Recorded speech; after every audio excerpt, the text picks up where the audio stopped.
আমরা বাঙালিরা অনেকেই অনেক সময় নিজেদের বন্ধুবান্ধবদের সাথে গল্পগুজব বা আড্ডার সময় বলাবলি করি যে ভাই, আমরা তো নিজেকে বাঙালি বলি, এই দেশকে বাংলা, বঙ্গ, বাংলাদেশ নামে উল্লেখ করি, তা এই নাম এলো কোথা থেকে?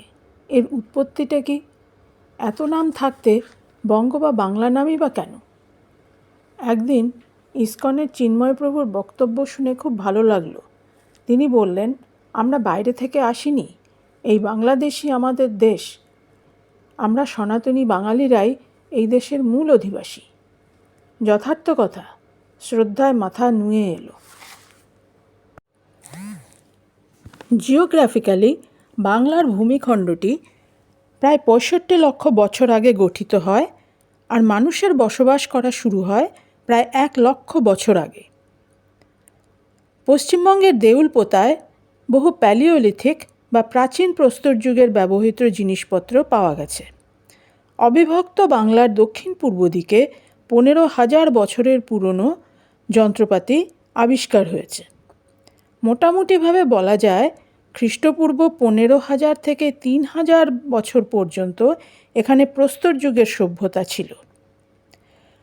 জনগোষ্ঠীর মধ্যে সর্বপ্রথম অস্ট্রো এশিয়াটিক, যারা মুন্ডা, সাঁওতাল, বোড়ো, মণিপুরী ইত্যাদি, এছাড়া তিব্বতী বর্মন জনগোষ্ঠী এবং প্রাচীন দ্রাবিড় জনজাতির লোকেরা এখানে বসবাস শুরু করে। কোনো কোনো গবেষকের মতে এই অস্ট্রো এশিয়াটিক ভাষা থেকেই বঙ্গ নামের উৎপত্তি হয়েছে। কারণ হিসেবে তারা বলছেন যে অস্ট্রো এশিয়াটিক ভাষায় সূর্য দেবতার নাম হচ্ছে বঙ্গা, এবং এই বঙ্গা থেকেই এই অঞ্চলটির নাম বঙ্গ হয়েছে। আবার এই অস্ট্রো এশিয়াটিক গোষ্ঠীর বোড়ো ভাষায় বাংলা কথার অর্থ বৃহৎ সমভূমি। তিব্বতী ভাষায় জলাভূমি বোঝাতে বনস কথা ব্যবহৃত হয়, এবং বাংলা একটি বৃহৎ জলাভূমি, সে সম্বন্ধে তো কোনো সন্দেহ নেই। আবার দেখা যাচ্ছে যে বং শব্দটি আবার ব্রোঞ্জ যুগের একটি দ্রাবিড়িয়ান শব্দ।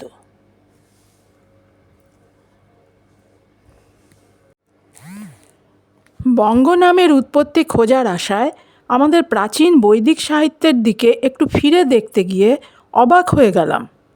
ভাগবত পুরাণে দেখছি পরিষ্কারভাবে বঙ্গ নামের উৎপত্তি কিভাবে হয়েছে বলা আছে।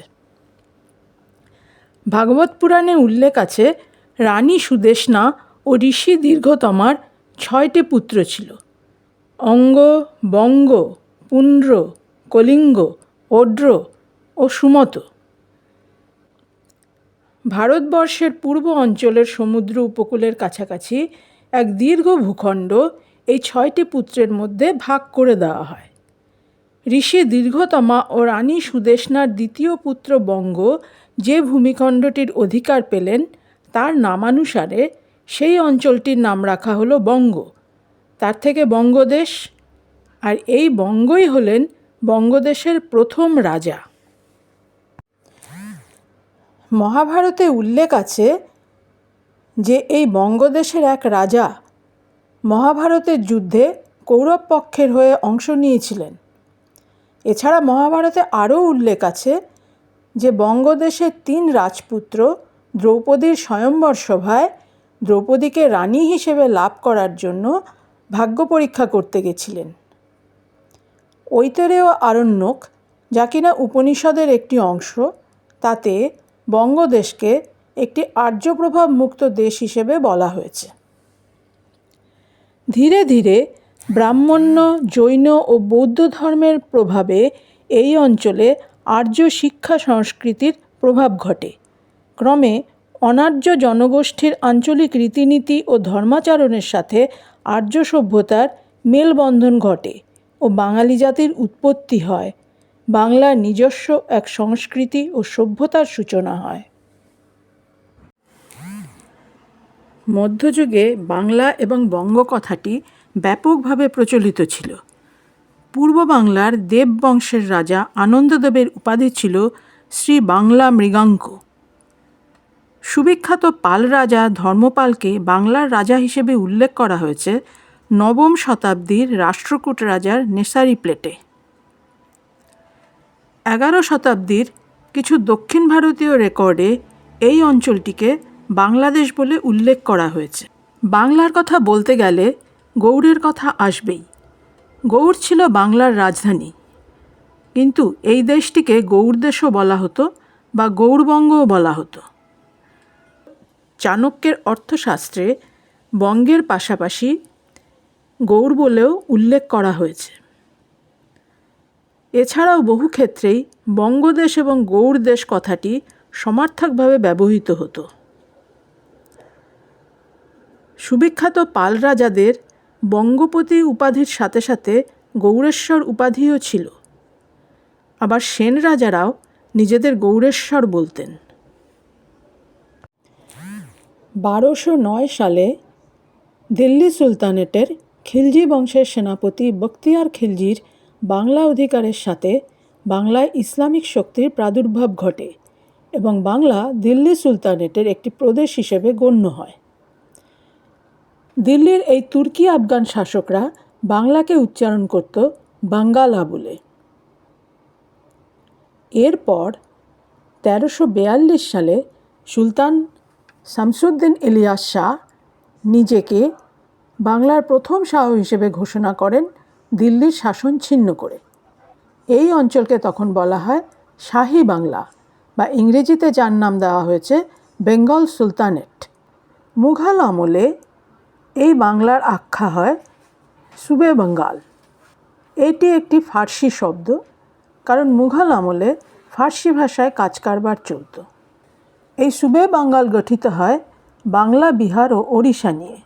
মুঘল সম্রাট আকবরের সভাসদ আবুল ফজল তার বিখ্যাত আইনি আকবরী গ্রন্থে এই বাংলা নামের উৎপত্তি সম্বন্ধে আলোকপাত করেছেন। তিনি বলেছেন যে বাংলা কথাটির উৎপত্তি হয়েছে বঙ্গ যুক্ত আল থেকে। আল হচ্ছে নদীমাতৃক দেশে জমি ও শস্য বাঁচানোর জন্য দেওয়া ছোট ছোট বাঁধ। নদীমাতৃক দেশে জল ও অন্যান্য উপসর্গ থেকে জমি ও ফসল বাঁচানোর জন্য বহুল পরিমাণে এই আল দেওয়া হতো। আইনি আকবরীতে আছে এক একটি আলের উচ্চতা হয় প্রায় 10 গজ এবং চওড়াতে 20 গজ। এরপর ব্রিটিশ আমলে ব্রিটিশরা বাঙ্গাল বা বাংলা শব্দের পরিবর্তে বেঙ্গল শব্দের প্রচলন করে। সম্ভবত বাংলা এবং ফার্সি শব্দ বাঙ্গাল তাদের উচ্চারণ করতে কিছু অসুবিধে হতো। ইংরেজরা এই ধরনের নাম পরিবর্তন করেছে, যেমন কলকাতা বা কলিকাতা তাদের ভাষায় হয়েছে ক্যালকাটা। বাঙালি অবাঙালি নির্বিশেষে বহু লোকের কাছে বঙ্গ, বঙ্গদেশ, বাংলা, বাংলাদেশ, পূর্ববঙ্গ, পশ্চিমবঙ্গ এই শব্দগুলি নিয়ে একটি বিরাট কনফিউশন তৈরি হয়। ঠিক কোন ভূখণ্ডের সাথে কোন শব্দটি প্রযোজ্য ঠিকমতো বুঝে ওঠা যায় না। প্রকৃত অর্থে বঙ্গ, বঙ্গদেশ, বাংলা ও বাংলাদেশ একটি সমার্থক শব্দ। ভারতের স্বাধীনতার আগে অবিভক্ত বাংলার এই পরিচয় ছিল এই 4টি নাম দিয়ে। পূর্ববঙ্গ ও পশ্চিমবঙ্গ কথাটির প্রথম উৎপত্তি হয় 1905 সালে, যখন ভারতের ব্রিটিশ শাসক ভাইসরয় লর্ড কার্জন ধর্মের ভিত্তিতে বঙ্গ বিভক্ত করেন। হিন্দু অধ্যুষিত পশ্চিমবঙ্গ এবং মুসলিম অধ্যুষিত পূর্ববঙ্গ হিসেবে বাংলা ভাগ হয়। প্রবল জন আন্দোলনের চাপে 1911 সালে বাংলা আবার এক হয়ে যায়, কিন্তু ভেতরে ভেতরে যে বিচ্ছেদের বীজ রয়ে গেছিল সেটা বোঝা গেল 1947 সালে, যখন আবার ধর্মের ভিত্তিতে ভারত ভেঙে হিন্দুস্তান ও পাকিস্তান তৈরি হয়। শ্যামাপ্রসাদ মুখার্জির অকল্পনীয় ও অসাধারণ প্রচেষ্টায় হিন্দু প্রধান পশ্চিমবঙ্গ ভারতেই থাকলো, আর মুসলিম প্রধান পূর্ববঙ্গ পাকিস্তানে যোগ দিয়ে হলো পশ্চিম পাকিস্তান। বাংলা বিচ্ছিন্ন হয়ে হলো এপার বাংলা ওপার বাংলা। এরপর পদ্মা মেঘনা দিয়ে অনেক জল গড়ানোর পর 1971 সালে পূর্ব পাকিস্তান পাকিস্তানের থেকে স্বাধীনতা ছিনিয়ে নিয়ে নিজেকে একটি স্বাধীন রাষ্ট্র হিসেবে ঘোষণা করল এবং এই নতুন দেশটির নাম হলো বাংলাদেশ, যার জাতীয় সঙ্গীত রবীন্দ্রনাথের গান আমার সোনার বাংলা আমি তোমায় ভালোবাসি। এরপর থেকে বাংলাদেশ বলতে এই নতুন দেশটিকেই বোঝায়, আর এর নাগরিকরা হলো বাংলাদেশি। তবে পশ্চিমবঙ্গই হোক বা বাংলাদেশ, আমরা উভয় পক্ষই নিজের দেশটিকে বাংলা এবং নিজেদেরকে বাঙালি বলে পরিচয় দিয়ে থাকি।